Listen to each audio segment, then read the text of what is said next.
let's try this again. This is probably my third or fourth time trying to start a YouTube channel, and trying to be consistent and do all the things, you know.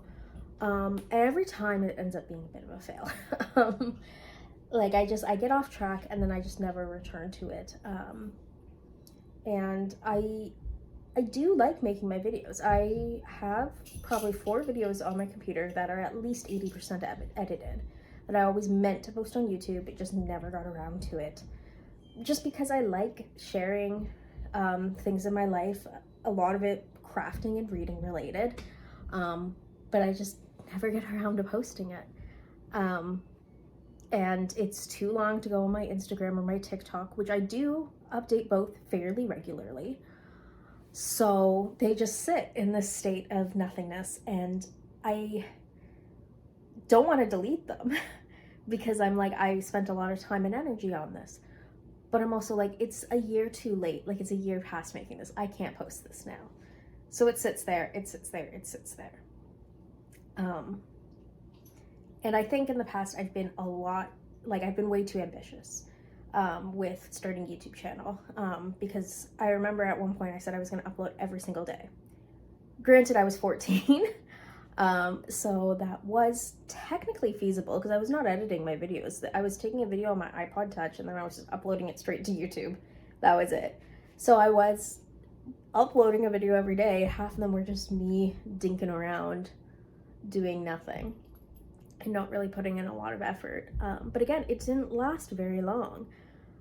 And I don't want to do something that's temporary. Like I want something that's going to last and is going to live past me, and I want something that my children can look at in the future. Because that's another thing, is when I look on my childhood, we have all these photo albums. We don't have home videos, but we have photo albums. My mom did scrapbooking, all this. And I have nothing really to show of my early 20s, save for a handful of Instagram and Facebook posts. Still, I want something to show for it. And videos are the new thing people are using. It's video diaries, it's vlogging, it is just taking videos, to home videos to share with your family. So I want to do that again. Now, to be fair, the reason why there's a couple of reasons why I think my YouTube failed. First of all, I put too much pressure on myself, and I was like, I have to upload every single day. It has to be every day. If I miss a day, that's it. That's the end. And then inevitably, when I would miss a day, I would just stop posting altogether. And I'd be like, well, it's a failure now. Second is I did care about how many people were viewing my content. When I was younger, I wanted to be a famous YouTuber.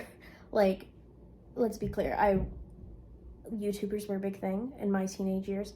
I wanted to be the next Zoella or whoever, right? And now that I'm older, I don't really care about that all that much. Like, if we look at my Instagram and Facebook page that I have for mainly knitting, a little bit of reading content, my top fan is my grandmother, which, like, hi grandmama, I'm sure you're watching this. And that makes me happy that someone, even if it's just her that sees the post, even if she's the only one liking them or commenting or messaging me being like, you're doing so good, I don't care. And even if she didn't send me those things, I wouldn't care, because it's really just for me to show, like, not even to show anything, just to have a digital record of something. Another thing is, I kind of know what kind of things I want to make. My very first YouTube channel I made, I intended for it to be a Gravity Falls fan edit page. In fact, if you were in the Gravity Falls fandom in like 2013, 2014, there's a very good chance that you saw one of the videos I made, because there was one specific video that ended up getting like 70,000 views or something crazy like that, which was a lot in that niche of internet on YouTube. When I was doing the 5 days a week, because it wasn't 7, I gave myself the weekends off. I wasn't crazy. But when I posted that, or when I was doing that, I was saying Mondays is gonna be video game, Tuesdays is gonna be hair, Wednesdays is gonna be reading, Thursdays, like whatever. I was stretching myself so thin and trying to cover all my interests. And I had a lot of interests because I was a kid. I was still learning about myself and discovering what I actually liked. But now that I'm a bit older, I'm like, okay, well, like some of those things, like, yes, I still like playing video games, but I don't like video games enough to be a video game content creator.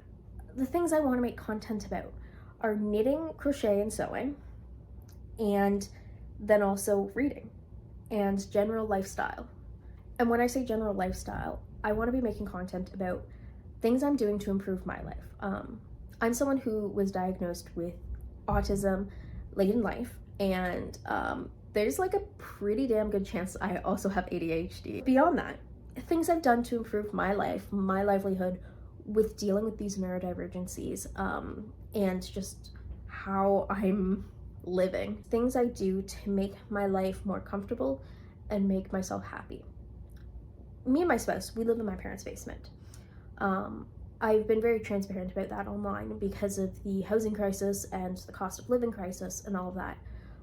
We cannot afford to rent anywhere else, because we do pay rent here, but it's like less than a quarter of what we would pay anywhere else. But like just things we've done around here, because living in a basement apartment is not fun, and it's not even a real basement apartment. We have 2 windows. One is in the bathroom and the other one is in a dark corner, and the only thing it does for us is cause leaks in the winter and in the spring when it gets too wet.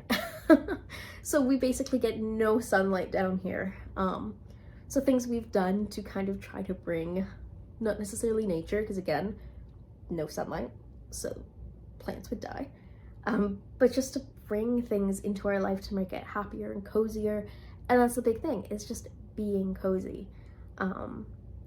That is the niche I want to be in, is the cozy niche. I've been going back and forth on it for probably about 8 months, because being someone who's trans and is an FTM trans and identifies as male, there's not a lot of us in this cozy space, especially not men in general.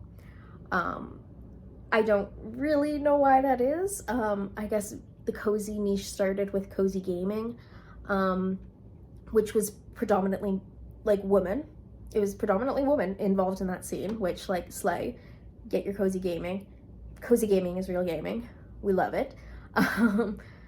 But I think because that was predominantly women, when it started kind of like transitioning to this lifestyle niche, and like, to be fair, a lot of lifestyle YouTubers and content creators are female. There's just not a lot of men in lifestyle type content. And if there are, they're gym bros. And that's fine. It's just not me. So it is a little bit of almost imposter syndrome in terms of whether I'm allowed to be in this space, I guess, and how seriously I'll be taken, because it has been a long, hard journey for me in terms of my gender identity. And so part of me is always worried about doing certain things. So I'm like, is this going to give me dysphoria, or is this going to make other people uncomfortable? Or is this going to make people say to me, well, if you're doing this, you're not actually a man? So there's a lot of that happening in my brain 24/7. But I think I am in a spot now. Like, I have officially submitted paperwork to change my legal name, and I am currently on the wait list for getting on hormone treatment. Because of those aspects, I think I'm in a place now where I'm going to feel confident enough that even if I do that, get that kind of, those kind of comments and stuff, it's not going to bother me. And I feel like I'm going to feel less like that. And I've definitely noticed that over the last 5 years. I am a lot more confident in those kind of aspects. Yeah, it is this thing of I'm able to kind of look at those criticisms now and kind of laugh at them and realize that people who make those kind of comments, they just, like, they don't have anything better to do. Like, I don't know. I don't go out of my way to make rude comments to people or get in internet fights. So I feel like I am in emotionally and mentally a good place. And then I also think, like, when I think about my schedule now, I think I'm in a good place as well. I have stopped doing, I was a part of a lot of organizations, and I'm no longer a part of them. I've left them all for various reasons. None of them I was parting on bad terms with, to be clear. It was taking up, the commuting was very, very long for me for most of these organizations. So I made the decision to part ways with them. So I have a lot more free time now, basically. And I work a 9-to-5 job. And I mostly work from home. I do go into the office a couple days a week. And I am in school part-time again. I never finished my bachelor's degree because I dropped out and switched to college. And I would really like to actually get my bachelor's degree. And I am trying to get a minor in French because me and Journey hope to raise our kids bilingual. So one of us has got to be a bit strong in French, and I'm conversational at French at best. So I'm doing that, but I'm only doing one course at a time at this point. That I'm hoping to bump it up at some point, but we'll see. And those are really the only two things I do now, other than my own hobbies. I'm not, there's not really any late nights spent going out and like driving for a couple hours just to go to a 1-hour rehearsal. No early mornings for that either. I do karate, but that's twice a week. It's an hour and a half. It is, I wouldn't say it's a low commitment, but it's something I'm enjoying doing, and it's keeping me fit. So I see it at the same level as like going to the gym. Like, it's that kind of thing. It's just kind of over 2 days instead of over 5 days. But yeah, I hope you stick around and stay on this cozy corner of the internet with me. I already have some ideas and some things are cooking to be posted later on. So I hope you'll stick around and hang out with me.